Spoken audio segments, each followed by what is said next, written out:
All right, well, good afternoon, everybody, and welcome to the first of two town halls for the 2021 Housing Element Update. My name is Christopher Jordan. I'm the Director of Strategic Planning and Innovation for the city. Joining me this afternoon is Sarah Bontrager, the Housing and Public Services Manager, as well as members of our project team from PlaceWorks, Jenny Castellan and Cynthia Walsh. We're going to be going over this presentation with you, and we're here to answer questions, get your feedback on things, and talk about next steps. Before we get started, though, I do want to go over a little bit of housekeeping. You'll notice that video and audio is currently disabled by default for our participants. We will be taking questions, obviously, during the presentation and particularly at the end. So do please use the Q&A button that's located at the bottom of the screen and your controls. And we'll also be able to take at the end during the Q&A session with the raise hand feature. We are recording this presentation so that we can post it later for others to be able to view. You're also welcome to join us for the Wednesday evening session, which is at 7 p.m. and you're welcome to register for that as well. So with that, we'll talk about the agenda. A lot to go over today, so we'll try to keep it interesting.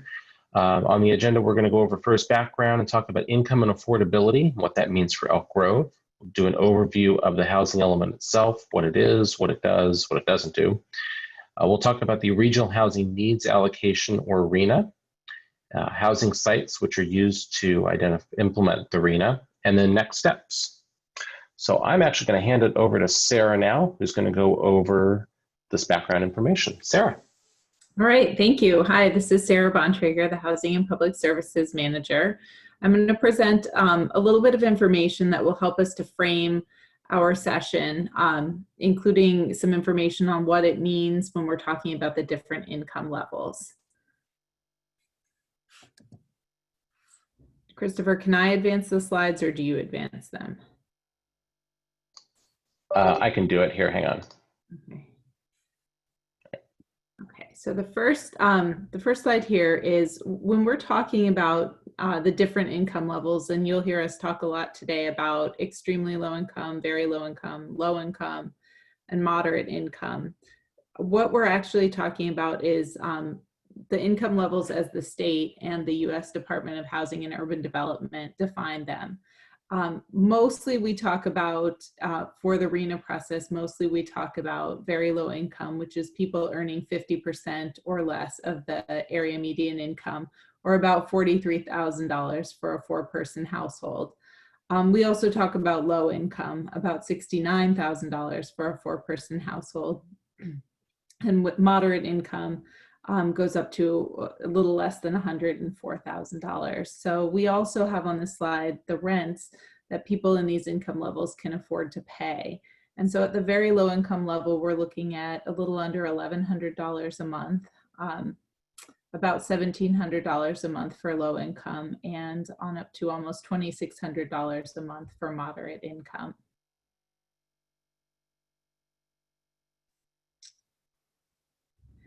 So when in these income categories, you know, it helps to know kind of what types of jobs fall into these income categories.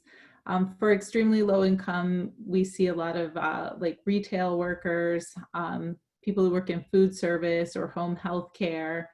At the very low income level, it's preschool teachers, people who work in landscaping or trucking, transportation industries, medical assistants, security guards are at that level. And then for low income, we have EMTs, mail carriers, administrative assistants, electricians. And so many of the folks that we see in our community that we rely on in our day-to-day lives do fall into these income categories. And the goal of RHNA is to really make sure that that folks doing these jobs have an opportunity to live in the communities that they work in. So you might wonder, how affordable is Elk Grove right now? And the answer is it's not very affordable. Our median home price is currently $470,000, and that is for a 3 or 4 bedroom, 2-bath home. Our typical home at that price range is about 2,000 square feet or a little less, and built in the early 2000s. Um, Low and moderate income households cannot afford a median priced home in Elk Grove, which means that most of the people who live in Elk Grove cannot afford to buy a house here, especially folks who are just starting out, young professionals typically cannot afford our median priced home.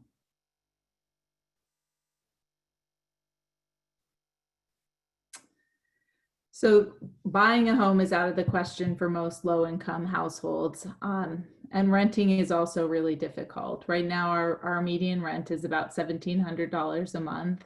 We've seen that stabilize. For a while, it was escalating pretty quickly. We've seen it stabilize in the past year or so. But for a 2-bedroom apartment, it's about $1,700 to over $2,000 a month at most of our apartment complexes. So moderate income households can afford this, but most lower income households cannot afford to rent at that rate. And we also have extremely low vacancy rates. An average vacancy rate for apartments is 5%.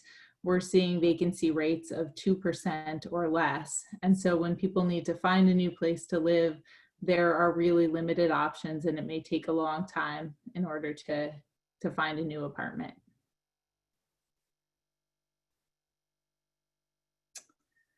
So when we are talking about density and affordability for housing element purposes, what the state's assessment is that the denser the housing, the more affordable it will be. And so we have on this slide kind of an example of, housing that runs from least affordable on the left to most affordable on the right here.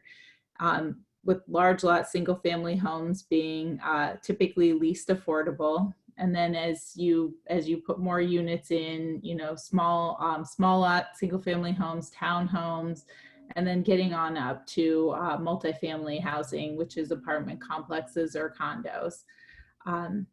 What the goal of the housing element is to make sure that we have enough vacant land zoned at a variety of densities throughout the city to accommodate each of the income categories.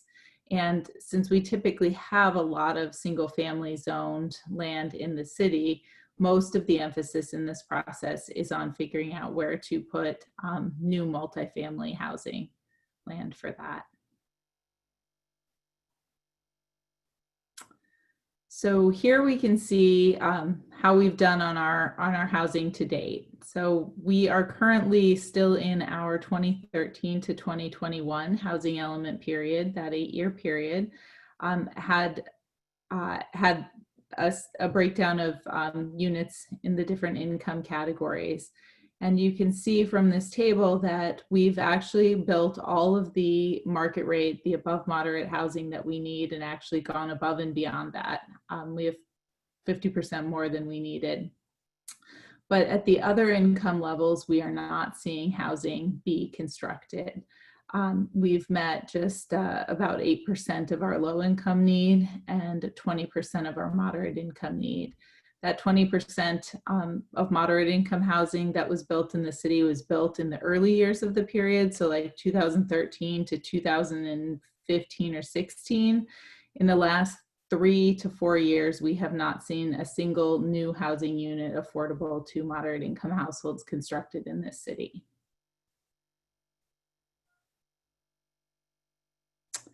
There are a lot of reasons that new housing isn't affordable.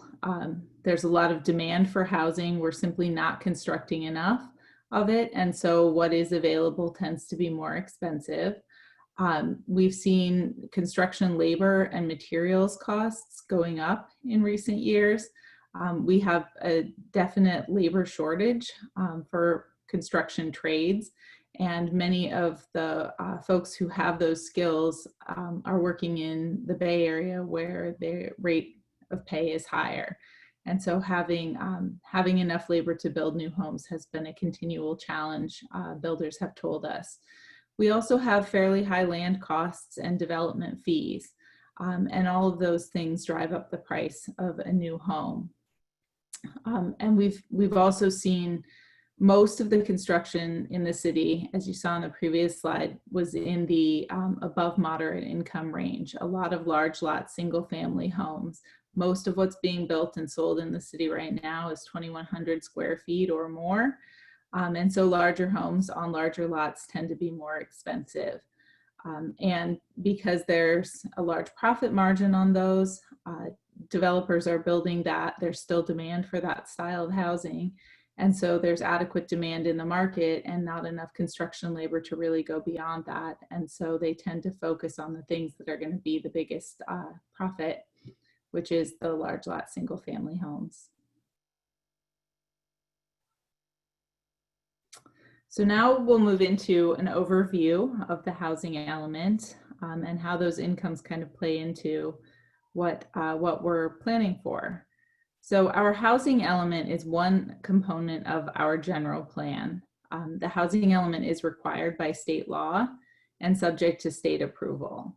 And a failure to comply with state law will likely result in a lawsuit. The governor has taken a really proactive approach on housing in the last couple of years and really wants to see jurisdictions comply, and the state has filed some of its own lawsuits against jurisdictions that aren't complying. So our housing element throughout the state, they have different due dates. Our region's next due date is in 2021. So our next housing element will cover the 8-year period from 2021 to 2029. We have to adopt the housing element by May of 2021.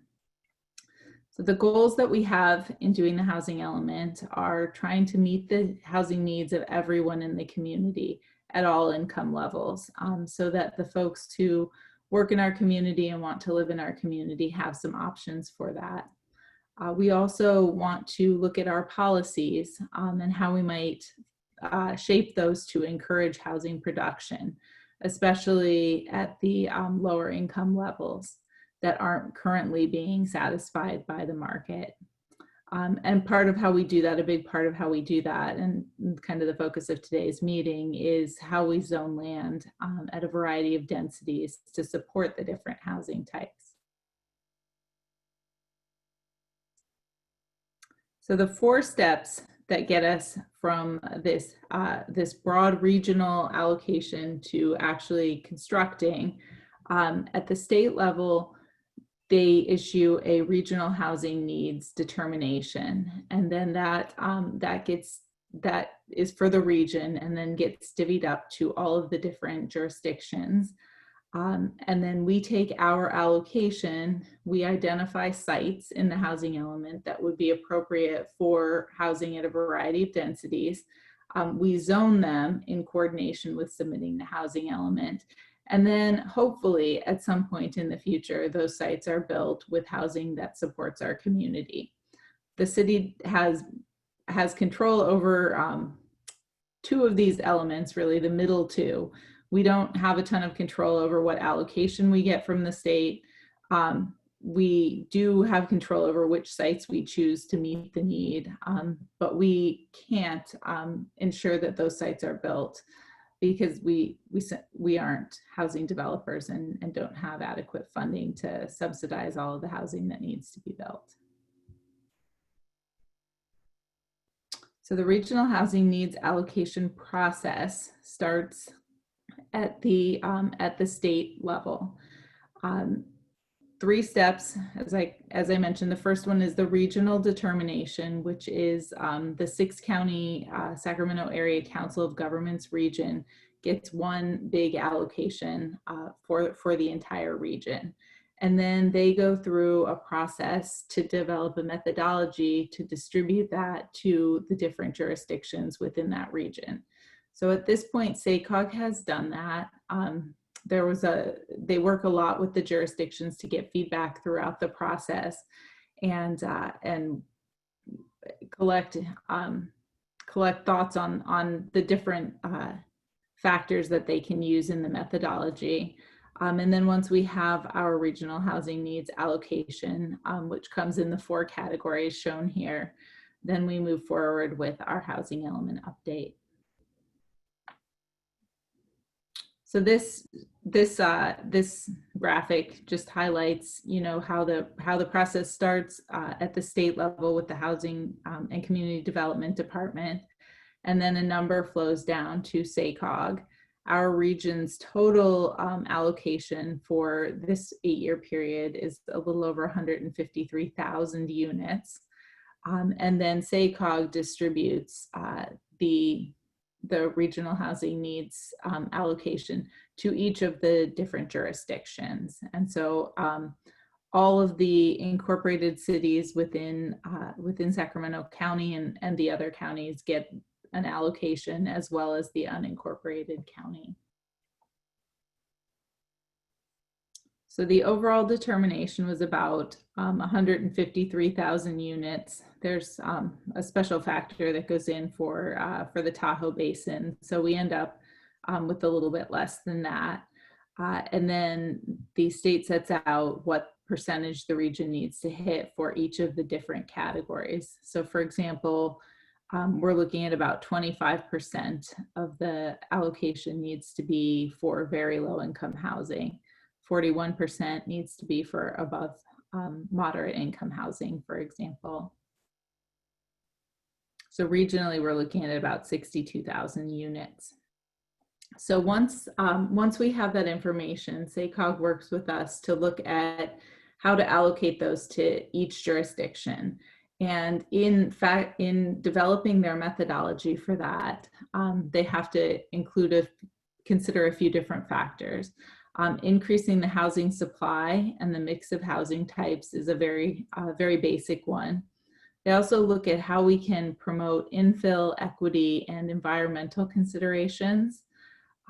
Jobs housing fit is a factor that looks at is housing located where jobs are located, and if a jurisdiction has a lot of jobs and not a lot of housing, they might get a higher housing allocation. And then regional income parity looks at trying to make sure that throughout the region there are opportunities to for housing for folks of all different income levels in each community. And then this year we had a new factor, which is affirmatively furthering fair housing, which overlaps a little bit some of the other factors, but has a focus on looking at how do we make sure that we're placing housing in high opportunity areas.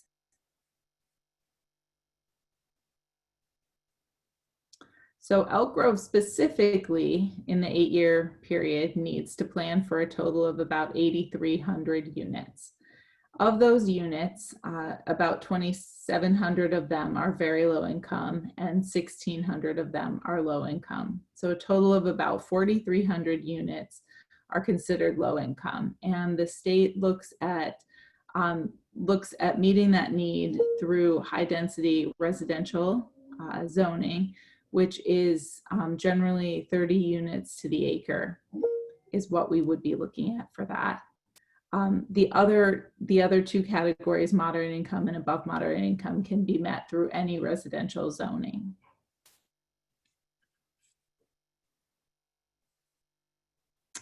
And so how we meet the RHNA is largely through showing that we have land zoned to accommodate the various different types and income levels. So we look at different sizes and configuration of housing. So the idea that multifamily housing tends to be more affordable by design. Smaller homes tend to be more affordable. We look at the relationship between housing density and housing affordability. And so the denser housing is, the more likely it is to be affordable, in part because the land cost for that is lower. And in this housing element period, our default density for lower income housing is 30 units to the acre. So anything that we zone that will count towards our lower income need has to make sure that it will accommodate at least 30 units to the acre. We do have some options aside from zoning.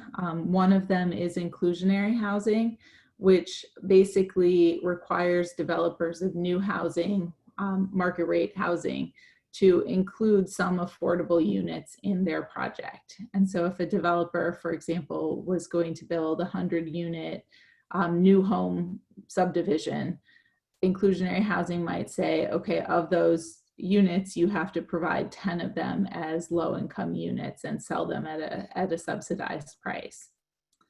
We also can look at using accessory dwelling units towards meeting the RHNA. Our track record of constructing those units is fairly minimal, and so we likely won't be able to rely heavily on that. That would be the type of units that somebody or perhaps does a garage conversion to add a unit. And we haven't seen a lot of that in our community.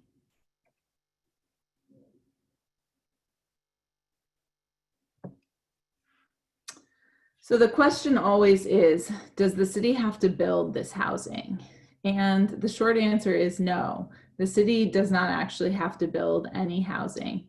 The focus through the RHNA process is on zoning appropriate land and removing developmental constraints, such that if a developer of affordable housing wanted to come into our community, they would have sites that they could look at to build on. But the responsibility still rests with private developers to actually construct housing. They need to come in and look at what they can do and what makes sense for them. We are penalized for low housing production by the state in certain ways that take away some of the city's discretionary ability when it comes to housing. One of them is automatic density increases. So land that's zoned for a certain density, if we aren't showing progress in meeting our regional housing needs, could be subject to an automatic density increase. So it can be built at, instead of 30 units to the acre, say 40 units to the acre. We can also lose some of our project review authority. And the state has explored a number of other penalties in the last couple of years that they continue to look at to try and prompt jurisdictions to facilitate housing. And now I will turn it back to Christopher, who will talk about our housing sites, the specific sites that we have in this process. Thanks, Sarah. So as Sarah mentioned, we need to identify sites that will accommodate the number of units that we've been directed or need to incorporate under the regional housing needs allocation. So looking at adequate sites, this is technically a term under state law. We have to identify sufficient vacant or non-vacant sites that could meet RHNA. And what that means is, ideally it's a site that's vacant, there are no existing structures on it, there's no one actively living on it in a house. But it could also be a non-vacant site. This could be something where maybe you have a 5 or 10 acre site or piece of land and it has one house on it. Those could both be candidates to be looked at. In order to be counted though, the site must be zoned for residential development. So it needs to be in one of our RD zones. And it needs to ideally incorporate the right density levels, so the right minimum number of units per acre can get constructed there. So you'll often see us use our RD 25 or RD 30 zone, which are higher density residential zones, in order to meet the lower income categories. And Sarah talked about this, about the relationship between density and affordability. We do need to identify other sites for moderate and above moderate. Those are obviously for Elk Grove a lot easier to accomplish. So we tend to spend more time on the low and very low because those are harder to site, and we do want to make sure we spread those out around the city. So where we start in this process is looking back at the 2013 to 2021 list. So back then in 2013, we had an allocation of 3,461 lower income units. And we were able to accommodate 3,764 units in the list we ultimately adopted in the housing element. And some of those units have been built on, some of those have been built for other uses. So we end up with about 3,259 units on the existing list that are unbuilt that could move forward into the new list. So our new allocation is 4,265. And from a staff perspective, we're recommending to council ultimately that there be a buffer. So additional units above that 4,200, 4,300 units get included. Basically, the reason for that is as sites may be approved with uses that are otherwise allowed in the zone, or maybe there's, for whatever reason, the need to rezone a site later for some other purpose the city has a compelling interest in or a compelling need to do. You don't want to have to come back and modify the list later. So it gives the city flexibility to have a buffer of units available. 25 is ideal, I think, from a staff perspective, but it certainly can be modified. There's no state requirement to have a buffer. It's just more of a good practice to have one. As you can see from the list above, we had a buffer previously of a couple hundred units, so we may not land at 25. But sort of as a target for right now, about 5,300 units is what we're trying to get at. So if you apply the existing sites, 3259 that can roll forward, we've got about 2,070 units that we need to add to in order to the sites list in order to meet our arena obligation. So staff's been going through a process the last several months to identify a range of sites that could be called as candidate sites that could be added to the list. And this is a map that illustrates where those are. So this map actually has both the existing sites that could roll forward as well as candidate sites. So we identify those as the E sites are existing and the C sites are candidate. What we're also doing with this update in comparison to 2013 is we are looking more at the distribution of uses around the sites around the city. So this map overlays the city council districts, the 4 council districts that exist today, to give you an illustration of where those are. Historically, the city has put more of the sites that go on the ultimate list in Council District 4 because that's where the bulk of the new development is happening in the city. It's where we have the most vacant sites, the most master planning has occurred. But since 2013, all those master plans have now been approved. So Laguna Ridge has been in place since 2004, the Southeast Policy Area in place since 2014, and some of those areas have now existing subdivision approvals, or they have development agreements between the city and the developer that vest their rights. So the ability to come in and start making a bunch of modifications in there and adding more sites certainly can be problematic. Also, we are concerned about the concentration. So we're looking at other sites around, so you'll see a lot more candidate sites in, say, District 2 and District 3 as potential opportunities to be considering. On the far east side of town is the rural area that has a lot of protections in it from a city policy perspective, so we don't look at adding units there. There's a lack of public infrastructure in order to serve them. So we look at everything, big swaths of area that are west of Bradshaw and not on the Sheldon Road corridor until you get to essentially Elk Grove Floor and west of there. So in terms of selecting sites, again, we need to meet the minimum arena allocation. We talked about the buffer sites. Again, we're looking at the distribution around the city. We also need to look at the site characteristics, and there's a lot that goes into this.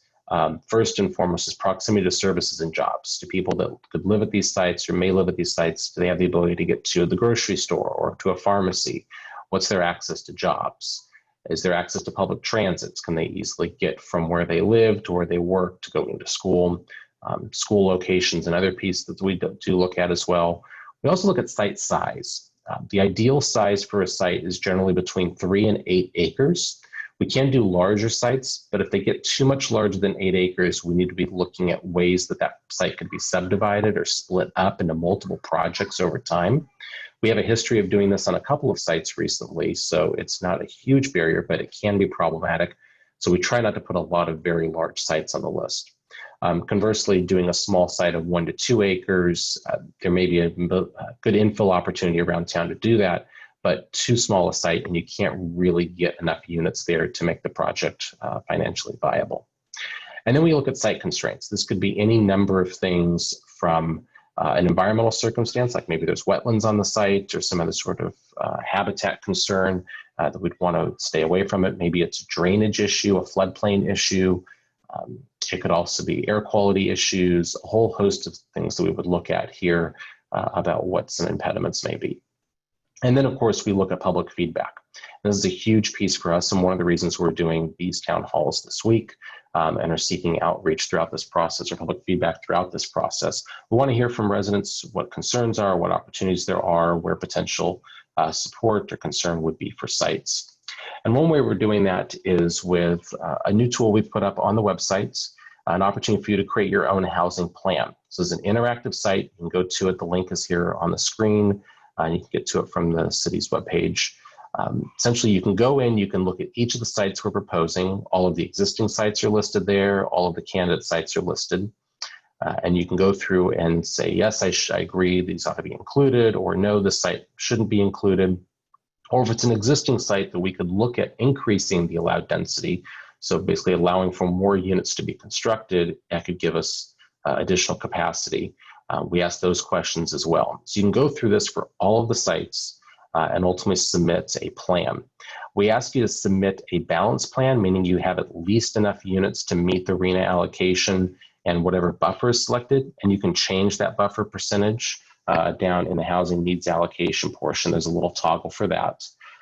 But this is essentially the same exact process the Planning Commission and City Council will be going through to identify what sites ought to be included or not. So by having you create your own plan, we're asking you to look at this and consider the issues across the entire city and not specific to any one site. Of course, if you have comments about a particular site, you can, of course, either email comments or email those to the city, and we will incorporate those into the analysis of our presentation to Planning Commission and Council. So we do encourage everybody to go in and do this. This process will be open throughout, so through early into next year at least. So if you want to go in now and do it, you can. Or if you want to wait and consider things, we're going to keep it open and continue to collect that feedback. So next steps. From a schedule standpoint, we are currently in the summer of 2020. So we have started the environmental review process. There was a notice of preparation that went out in June for the EIR. It's a required thing under the California Environmental Quality Act that we complete CEQA analysis for all the sites and for the element itself. So that comment period for the notice of preparation of the EIR is closed as of last week. And now we're starting to do the review on the sites, and as the element itself, as the text is being pulled together, we'll incorporate that. And we expect that EIR to be ready and available for public review early next year, so winter of 2021. Between now and then, we will be doing more of these town halls. We've got another series planned for in the fall, continue doing outreach on the sites and looking at all of that. And then as we go into early 2021, we'll finish up the EIR, we'll receive your comments, start preparing responses to that. And then we have the Planning Commission hearings, they'll be in the spring, and then the City Council will finish off the process. Their deadline for adoption is May 15th. Anything after that, then we run into issues with the states. So we have a hard deadline in order to get this completed. As part of the adoption of the housing element, we'll also complete any necessary rezones. So the council would consider all of that concurrently at its hearing, no later than May 15th. So that concludes the presentation we had planned for today. We're now open for questions, and we've got a couple that are here that I want to open up to. Of course, if you have them, please feel free to raise your hand or add them in the Q&A down at the bottom of your screen. We can call on folks as we go through. But the first question I see that we got up first was an email actually that came in asking about the effects of the affirmatively furthering fair housing on the city. And I'm wondering, Sarah, if you want to tackle that question a little bit more. I know we touched on it, but it might be good to talk about it a little bit more. Sure, yeah. So the affirmatively furthering fair housing measure was a new measure that, that came into play this year. At the state level, the goal was to look at how we can, how high opportunity jurisdictions can encourage development of more housing in a variety of income levels, but especially in the affordable housing realm. And so basically what that factor did was ensure that jurisdictions with more high opportunity areas got more lower income RHNA units. So that measure for us meant that for Elk Grove meant that we saw an increase in the number of RHNA units that were allocated to us, the lower income units that were allocated to us, because our community tends to be higher income. We have very good schools. We have a lot of parks. We have a lot of good jobs and opportunity in our community. And so what the factor is trying to do is to address that and make sure that that there are opportunities to build affordable housing in high opportunity areas. Most of Elk Grove, for determining what's a high opportunity area, we use some maps that are created by the Tax Credit Allocation Committee and the State Department of Housing and Community Development.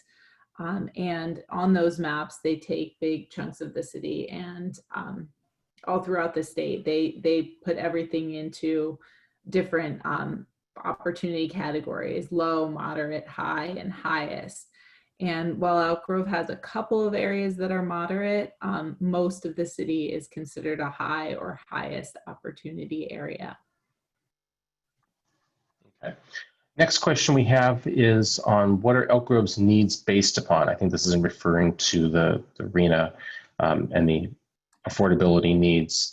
Is it based on federal subsidies? Other cities refuse to take in the subsidies to ensure their citizens the quality of life they moved here for. Is Elk Grove planning on ruining our property values? Couldn't you just deny the subsidies? So I think on this one, the need is based upon a number of factors, and we talked about that with what defines the regional housing needs allocation. A lot of this is also based on, we have a lot of, from a jobs perspective in town, got a lot of retail jobs in town, and those tend to be lower wage positions.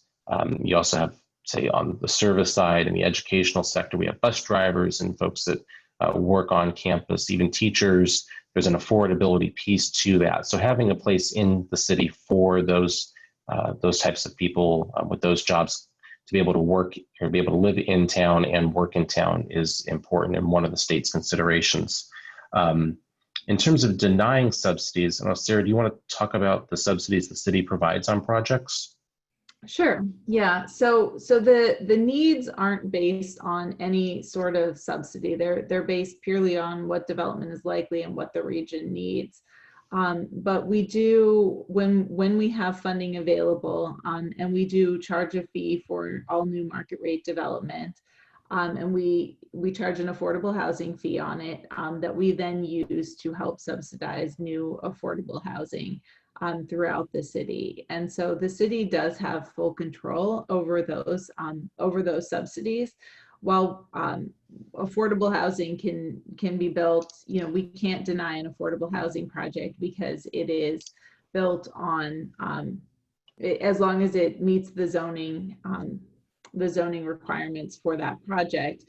We do have more authority over the funding that we have available. And so we have tried to focus on expanding the areas in which we plan for housing, so that there is a good balance throughout the city.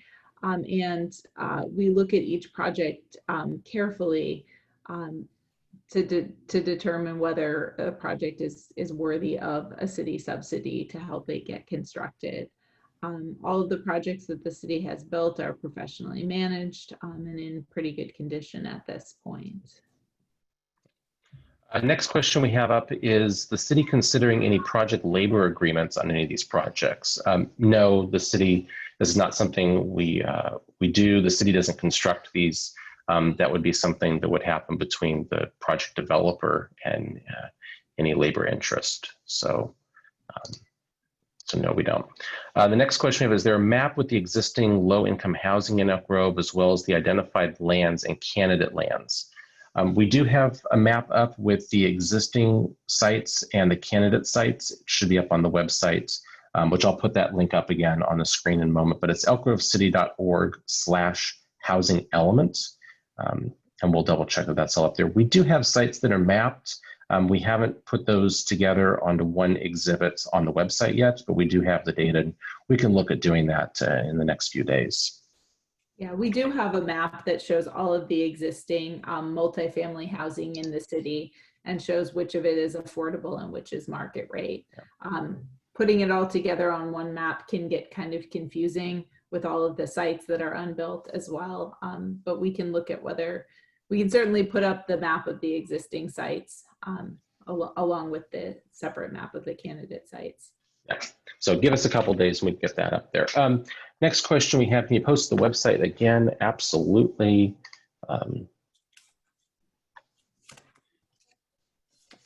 I'll just go ahead and leave this slide up there for you. But again, elkgrovecity.org/housing-element. Next couple questions are actually from Kathy Cresswell, who also has her hand raised. So I think, Nicole, if you could turn her mic on for her.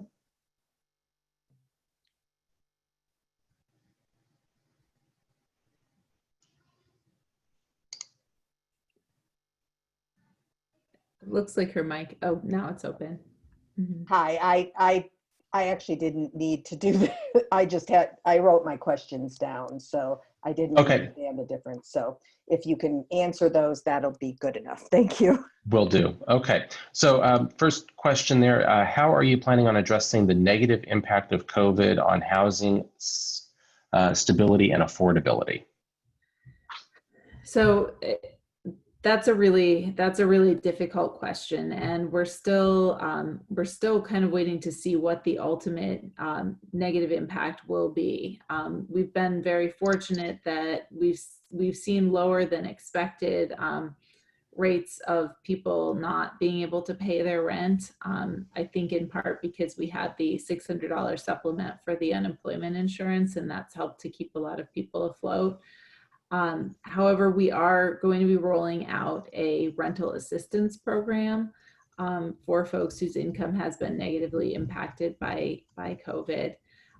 That is not going to help everyone. And so we are, we had for a time, we had an eviction moratorium. The state still has an existing one. And we are going to continue to look at the funding sources that we have, in particular our community development block grant funding, and look at how we can use that to shore up housing stability, because what we don't want to see is an increase in homelessness. Okay. Second one from Kathy, more of a comment. You might also mention that affordable housing does not negatively impact property values. Sarah, did you want to address that at all? Yeah, the studies have shown that that property values haven't fallen near affordable housing projects in general.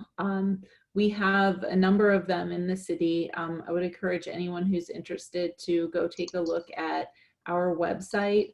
We have our For Rent page on the city's website that lists all of the affordable housing complexes within the city. One that I like to point out that a lot of people know about is Avery Gardens, which is right next to the Nugget Market.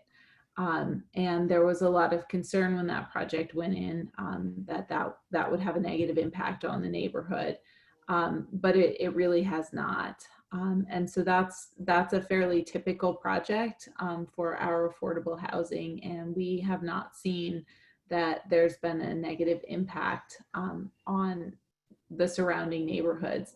The reality is that most of the housing that we build is workforce housing. And except in our senior properties, the majority of tenants, adult tenants in our affordable housing work. A surprising number of them work for our school district as like yard duty or instructional aides and administrative staff.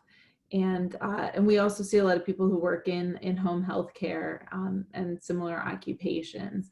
And so the rents at most of our affordable housing are still, for most of the apartments, you're still looking at paying somewhere between $700 to $1,250 a month for them. So they're not, there's often a lot of concern that the housing is basically free, and it is not. And we do see that the majority of our tenants work, except for in our senior properties where they tend to be retired. Next question we have, will Elk Grove in the future create a resident voucher program for lower income properties? Residents that have been here for over 10 years should have the opportunity to stay in Elk Grove instead of newcomers buying up property and we are being housed out. This is more related to people who are retiring and want to size down. So the idea that residents should have the ability to live in Elk Grove is one of the to stay living in Elk Grove, that when people retire or when they come back after college, that they should be able to afford to live in Elk Grove is kind of one of the defining ideas behind the housing element.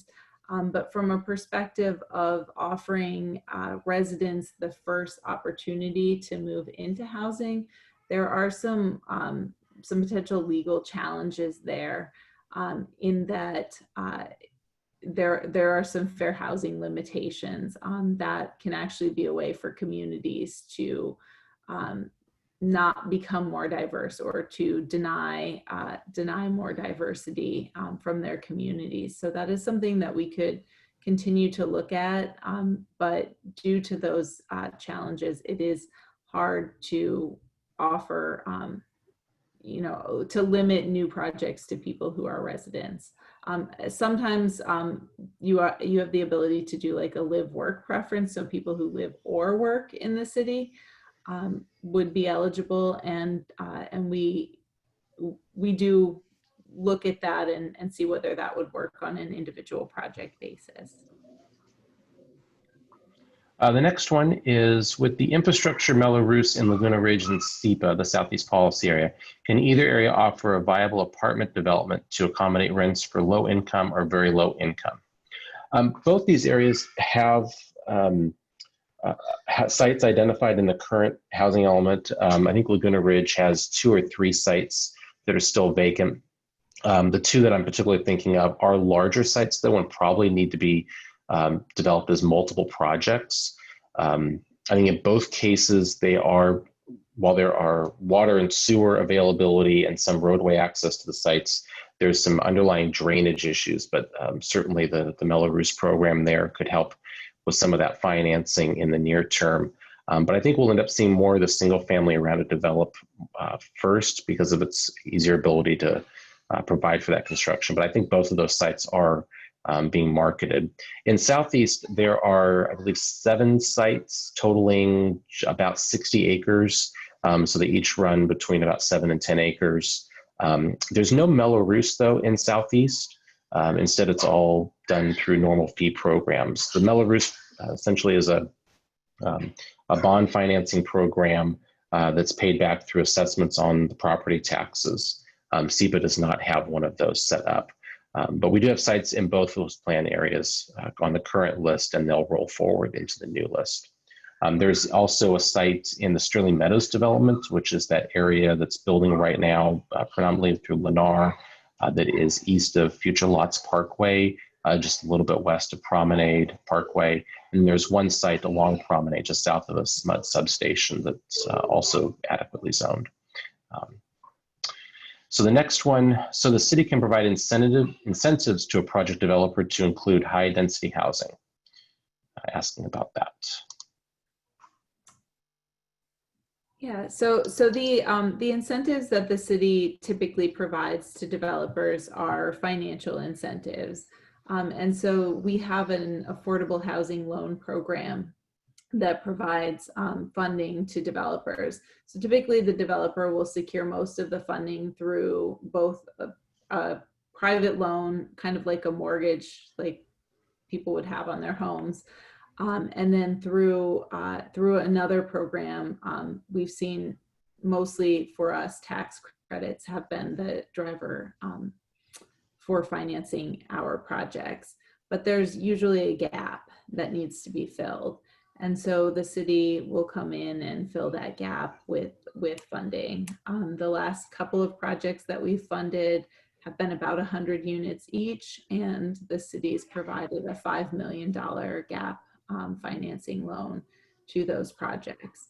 So we look at, and in return for that, we get the project provides a 55-year deed restriction. And so for 55 years, the project has to provide units that are rented to people who are low income at rents that they can afford.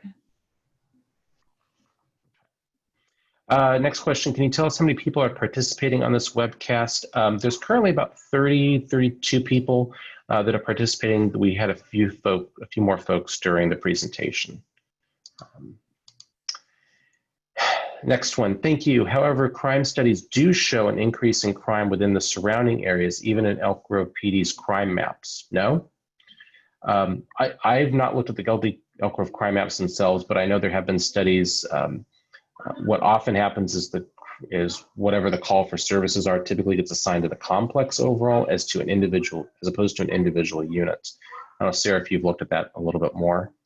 Yeah, we have looked at some of the calls for service at different complexes, and the rates of calls for service at the different complexes aren't significantly different between the affordable housing and the market rate apartment complexes.